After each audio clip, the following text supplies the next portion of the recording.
Yo, what's up? It's your main man, Bud Cuz, Mr. No Faking, and we on Clown Silly TV. I took this moment, y'all, because I wanted to talk about Kevin Johnson a little bit. Those of you who don't know anything about Kevin Johnson, Kevin Johnson was the one who was accused of killing a police officer July the 8th, I believe, 2005. And y'all didn't know me from school. It so happened that that was the day that I was got captured from an escape. Back in 2005, when I was in my era of making mistakes, still learning, I had escaped and they had what they call a manhunt looking for me to find me. Well, anyway, the day that I was captured, you dig that was the same day we shared the headline news. I had a cousin that day, Eric Doss, who was killed in Glasgow Village, and also they had allegedly saying Kevin Johnson was a suspect in killing a police officer that day, and I was captured in the manhunt. So that day was like that unique to me. Now, this story I'm gonna tell y'all about Kevin Johnson. Nobody never talked about it. We never heard about it. And if y'all, like I said, if you don't know, he was sentenced to death. He was sentenced to death some time ago in 2005. For a crime, and when they actually put him down, I believe it was November 29th, just here last week. They, did they Missouri way of executing a person on death row, and I think it's so sad for somebody to could be killing you when you 37 years old for something that you had did when you were 19. Could y'all imagine that? Could you imagine somebody approaching you right now? If you my generation, you born around my time, class of 99, we 40, 41, 42, something like that. Could you imagine right now at this day somebody punishing you with something severe as death? Somebody killing you right now for something that you had done when you were 20 years old. You right now being 40, you probably done made you a family and all that. You living your life at 40, you learned off a lot of your mistakes. And at 40 years old, someone come and tell you that they about to hang you. The hangman, that's just a saying. And we don't get it confused, but to kill you because of something that you did when you were 20. Can you just imagine that? All right, now to this story. I was locked up with Kevin Johnson, man. We was in the same wing. You know, they had to move us around the jail with controlled movement, the same kind of way, which is, if you don't know, when you got everything strapped up on you, when they got the handcuffs, the feet cuffs, the body chain, all the platinum jewelry, me and him was being moved around the jail in that fashion.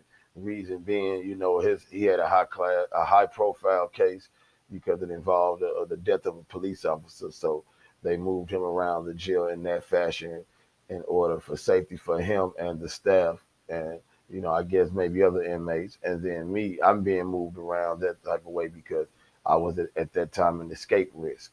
So I had a lot of encounters with him. We were in the same administrative segregation, but when we were in general population in a regular wing, get this, y'all. Here you go. We in the wing chilling, and at the time, during this time in jail, I was what they call, a store man. Now I'm not gonna get into detail in that. That's for another episode when we talking about jail and shit. But I was a store man, and every time we get a new person in, I rush right to them, because I want to know if they got anything in there with them. Did you happen to get in with some smokes or some shit, or either you might need my services. I'm the store man. You just got here. You don't have no canteen, no food, no shit. You holler at me. I get you straight. You get back with me. So when this young man came in, Kevin Johnson had already been in the wing with us by this time for maybe a couple of weeks now. I don't got that exactly right, but he had been in the wing for a minute at this point.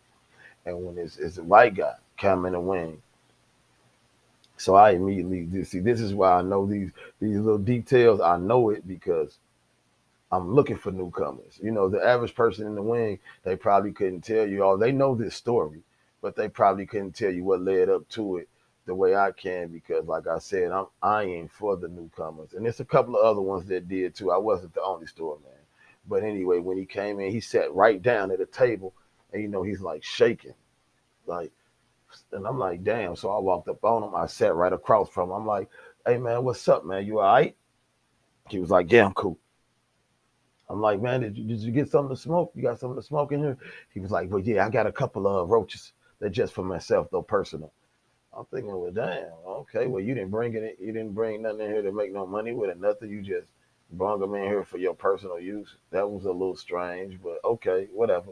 I'm like, well, look, I'm the store man. If you need something, but he kept shaking, so it stopped me. Like I'm about to say, if you need something, I'm like, well, what's up, man? You need some coffee or something? He's like, nah, I see the guy that robbed me, and I'm like, whoa, you see the guy that robbed you? What you about to get on him? He like, yeah, I'm gonna get him. So when he said that, I immediately turned around to look behind me because him sitting across from me, that he's obviously looking behind me. So, but behind me is the rec yard where everybody out there hooping and shit, playing ball. So I'm looking out in the rec yard, and by me being in this wing for a while, I kind of know a few of the people a little bit to where I can try and judge and see who he may could be talking about. I don't at this point. I don't know if he's looking for a black guy, white guy, Mexican, or nothing. I'm just trying to just pick out, looking through the rec yard. But anyway, I didn't really get to see who he was looking at. So I'm like, damn, man, shit. I'm like, is it me, man? Did I do something to you? And he like, no, no, no, don't worry about it. And at the same time, he's still trembling and shaking and shit. I'm like, whoa, okay. I'm like, well, look, man, if you need some coffee, man, it's on me. I got a couple of shots of coffee I can give you on me on the house. You ain't got to pay for it because I mean, to some extent, there is a brotherhood amongst inmates. So if he all trembling and shaking and shit, he might need some coffee. So after I made him that offer, I figure I wasn't gonna sit there too long, but I'm gonna watch him because I just know what he just said. So I get up maybe about 10 minutes. So maybe this is a whole process. Everything about 30, 40 minutes had passed. Now we hear the doors unlock. Click, click, click, click. And as soon as we hear that, he stand up and I'm watching because when it's time to lock the doors, it means time everybody go on their cell. So I'm watching him to see what his next move is. He got up and ran that way. Now the whole time he was looking behind me, the whole time. And when it's time to go, when he about to make his move, he runs that way to my left, to his right. And over there was Kevin Johnson. Little KJ was on the phone. He ran up on him, and to my the way I believe is he fumbled the ball of what they wanted him to do. But let me continue. He ran up on him and like swinging on Kevin, and Kevin was on the phone. Kevin leaned back, bow, kind of hit him with the phone and gave him a couple of more. Bow, bow, hurt, take them with you. White boy stumbled back. He ran up another one. Bow! Kevin got him back again. So now the white boy had picked up like the table, like the chair, like that kind of like on some mad shit, like ah. And when he ran up, Kevin kind of blocked the chair out and kind of swiped him a little bit. And at this time, the guards are running up. And when Kevin gave him that last hit, we heard blink it, dink it, dink it, dink it, dink it. Something fell to the floor. Blink it, blink, blink. So everybody looked down like, oh shit! It was a knife like this motherfucking long. And this is just something I'm telling you that is facts. If anybody was in that wing, if you was locked up between the months in 2005, between July the 8th and the end of that year to December sometime, if you was in that wing, then you remember this and you know this. Cause the night fell, everybody went fucking crazy because as much as we try to get shit into the jails when we go into the jails, it's just hard. You gotta go through this, gotta go through that, you gotta get naked. And then, they got a lot of shows that show y'all how prisoners and inmates move shit around the jails, like, knives and shit like that. But this is the county jail coming fresh from the street and you got this knife and happened to come exactly to the wing where Kevin Johnson allegedly supposed to have killed a police officer, you happen to come right to his wing with a knife with this story that he tried to rob you. Well, that's why when I said he fumbled the ball, I feel like if somebody had sent him in there to do that, then I don't think he was supposed to go in there trying to fight. and how nervous he was. See, it was just he was too fucking nervous. That type of nervous is not just, no, I'm getting ready to fight. Somebody sent him on a mission to kill. Y'all hear me? He was allegedly sent on a mission to kill. And at some point, he didn't have it in him. At some point, he was thinking about it. Whatever the case, he was so scared and trembling, man. I'm telling you, I had to watch the man. And if, like I said, indeed, if that was the case, then the normal thing is to run in there and start to stabbing or go for the kill because the guards are gonna come. They're gonna stop it. So you wouldn't even attempt to fight first. So what sense does it make that you want to go fight somebody that's supposed to have robbed you, but then you got a knife on you? Then when you first walked in, you were so scared. You know, it'd been a little bit different. Maybe if he was in a wing 2 or 3 days and realized, I remember him, he robbed me. But to walk right in and sit right down, in a secluded spot by yourself and just immediately start trimming and shit, that shit just don't seem right. So anyway, furthermore, the fight is over. The guards and shit, they come to take them away. They look at the knife. They wait to pick it up. They got to call other people in here to look at it and shit, take pictures of it. They got the knife and got up out of there. So we all was going crazy at that point. The jail wound up. What the fuck going on? Did y'all see that shit, man? This motherfucker had a knife. So all this time, we going crazy, tripping off of it. Now the next 2, 3 days, everybody was being questioned. Everybody was getting called out of the wing, one by one, some 2 by 2, because this is allegedly supposed to have been the current affairs. This supposed to be the big dogs. I mean, we don't know who the fuck it is. People with suits on calling motherfuckers out, and they're interviewing motherfuckers, and they trying to get a feel of Kevin Johnson and the other guy. And I'm gonna tell you why I don't know his name, but Kevin Johnson and the other guy, people trying to see was there ever any beef, any animosity, anything that we had noticed. And then they were trying to talk to people who possibly knew Lil KJ from the street. So where they maybe could get some background information on this person or whatever the case, because they trying to figure out, was this indeed a hit? See, if we think something wrong, if they think something wrong, y'all know they walk like a duck, quack like a duck, like it's a motherfucking duck. And y'all remember I said we ain't doing rhyming quotes unless it makes sense. Okay. Now the people questioning, trying to figure this shit out. We like, okay, now when is the wing is regular again, we want to go to the CO because we had COs in there that, like if you when the floor I was on, it was 7th floor. It used to be the 5th floor. I mean, and the 5th floor was for pretty much people who've maybe already been to the penitentiary, or people who got the kind of case where they about to end up in a penitentiary, and more so that you can handle yourself in a jail full of, rowdy motherfuckers and shit. So this particular floor didn't go home as regular as the rest of the floor. Like some of the floors, you might be in there traffic tickets, you probably spit on the arch or some shit. You did, you in there in and out. But this floor here, only place people go is to the penitentiary on move day. So a lot of us are in tune with some of the guards, or they're so much it's like fuck, they in jail with us. So they might go on the computer and show us pictures of. I ain't gonna put them out there, but we just looking through the for certain shit. Now everybody want to know, man, where Kevin Johnson? Where is that dude at? The man like, oh, let me see. So he tell us to get away, get back away from the computer. So while he typing in whatever he typing in, he get to rubbing his chin like, what the fuck? We like, what's up, man? Where you at? Where the white boy at? He like, man, that's what I'm trying to see now. Then he to the point where, look at this. We're looking at the computer. That motherfucker is saying no record of this particular name.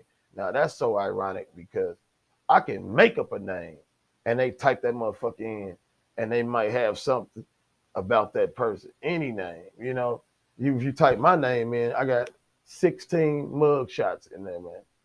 16 different motherfucking times I got mug shots for being in at St. Louis County Jail. You did. Buzz Westfall is what they call it. But when they typed this man name in, we saw nothing. It was like a blank. So he was even, I'm watching the guard. He even on some, hell no, shit. Hey, y'all might be right. Hey, I just work here. Y'all might be right. This look like some bullshit going on. So it was like, damn, nobody never tripped off that.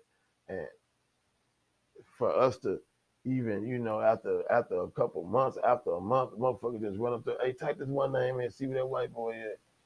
Nobody never seen it. Never heard of him again or no shit like that. They sent him in there.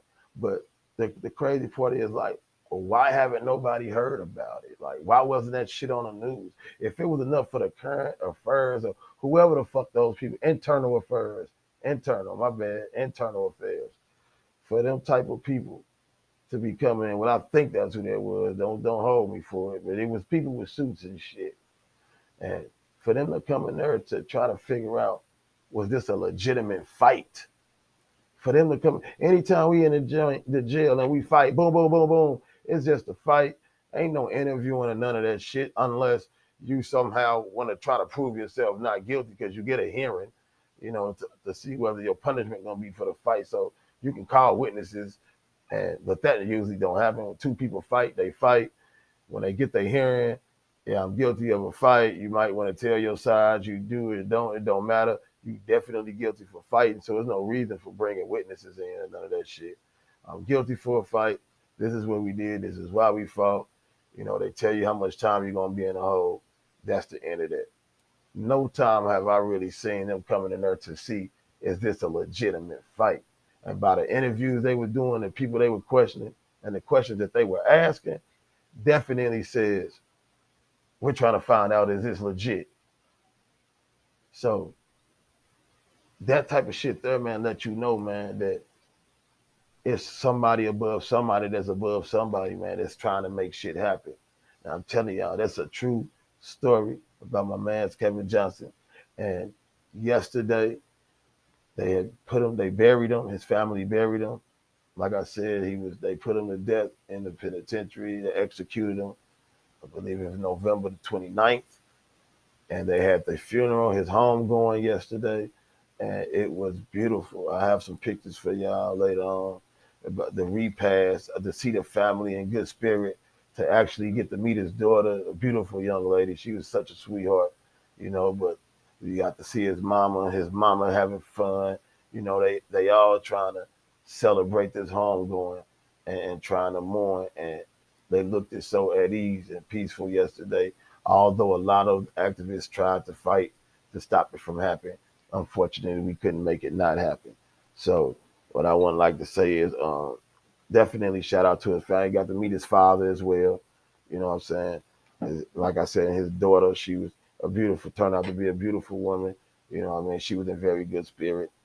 So, like, shout out to all the activists who came together to make this happen. To my understanding, there's a Missouri Activist Action Network. That's Missouri Action Activist Network, man, MAAN, who it's a collage of a lot of different nonprofit organizations, a lot of different activists who fight for justice, fight for to stuff like to end the death penalty. They fight to try to change laws. It's a lot of different groups. But like I said, the Missouri Activist Action Associate Network, Missouri Activist Action Network, that's a collage of different groups that come together to make these things happen. And what they did yesterday for this family was awesome. They helped them put together this burial, this funeral, and they had an excellent repast. Everybody ate, everybody full. Y'all know how we get it, and it was beautiful. So shout out to MAAN, Missouri Activist Action Network. Shout out to OBS, the Organized Black Struggle. You know, shout out to the Men of the Voices. Shout out to Kohop. Shout out to Elyon. Shout out to uh, what's his name? I'm sorry. Jahid. Shahid. Hey, hold up. Hey, what is it? Zaki Baroni. Hey, Zaki, don't be mad at me. I'm sorry. I mess with you. Big shout out to Zaki Baroni. One of the politicians he helped. He did it. He played a big part. Uh, I don't want to get to go into in particular names because That gets soggy. You know what I'm saying? I can't name everybody. You know what I'm saying? I'm gonna name the people who I'm closest to and think about, and then that might be biased. So just the whole network. Anybody out there that's fighting for human rights, whether whatever they be, anybody that's out there for human rights, I'm on your side. You know, Missouri Activist Action Network, I'm definitely on your side. All those organizations that I had named, I'm definitely on your side. Mike Brown Chosen for Change, I'm definitely on their side. It's just so many. But a lot of people come together to make this happen. And what they're going to start doing is keeping funds available for families like these, for when our children and our family end up in a situation where they're going to need help being sent home the right way. These organizations are putting stuff together to make that happen. So shout out to all y'all, and my prayers go out to the family for Kevin Johnson. You know, thank y'all for watching the video. Y'all know what it is with me, Clown Silly TV. But hey, I still got to keep up with what's going on in these current events. But I still get my silly on. But like I said though, this was a moment for something just a little bit more serious. So all y'all keep y'all face up. Tune in. Let's see what we got coming up next. Fuck with me. I'll fuck with y'all. Clown Silly TV, baby.